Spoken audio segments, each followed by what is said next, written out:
everyone, my name is Dixie, and I'm going to be telling you about the book Krista Stands Strong by Mary Casanova. And this book is like a beginner's chapter books, maybe someone who might be a little bit more advanced.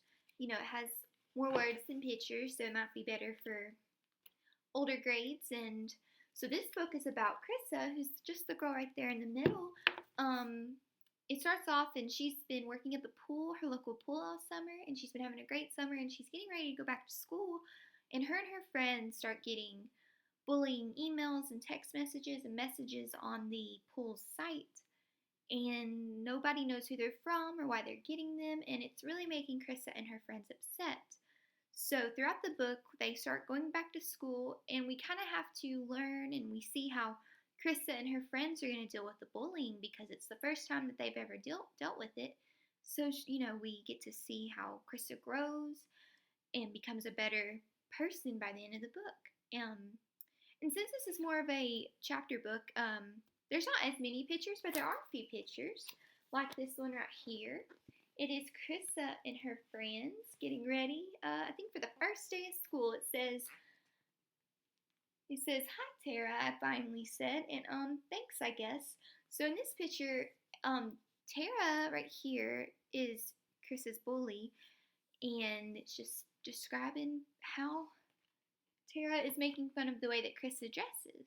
So you can see in these pictures aren't as colorful as, most children's books, but they're colorful and they describe what's going on in the scene. Let's see if I can find another one. Okay, here's another one. It's Krista diving in the water.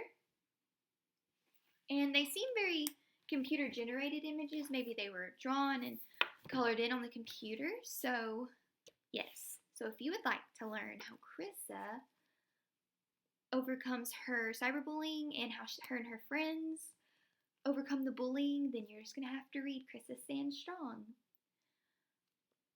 So if I were to use this book in the classroom, I would probably use this for an English lesson just because there really isn't anything like math related or social studies or science. It's mostly just purely for the enjoyment, and there's a lesson to be learned. And what I would probably use this book for maybe the older 5th or 6th grade. If we had like a bullying awareness week, or if maybe an event had happened, I would maybe assign this and we would read this out loud. And, I would use this and we could take something from the section of the book and discuss it out loud, and maybe have my students talk about maybe the things that they've struggled with and how they've overcome it.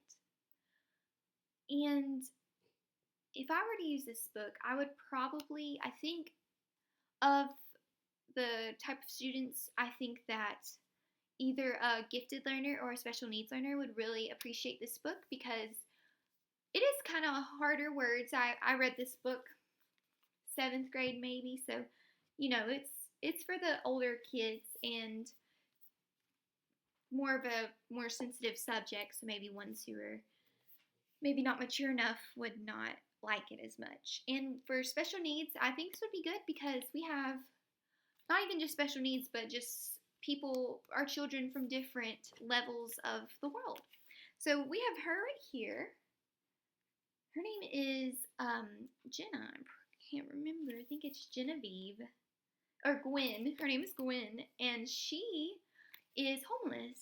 And she is one of Krista's friends. So it's a lot different than Krista, who comes from a loving family and a nice home. And Gwen, I think, at some points lives out of her car.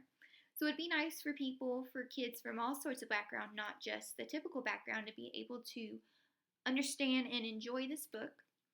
And I think anybody of any ages could like this book, and you can always learn a lesson from this book. And I would highly recommend that you would read this book to your kids and maybe read it yourself. You might get something out of it. Thanks so much for listening.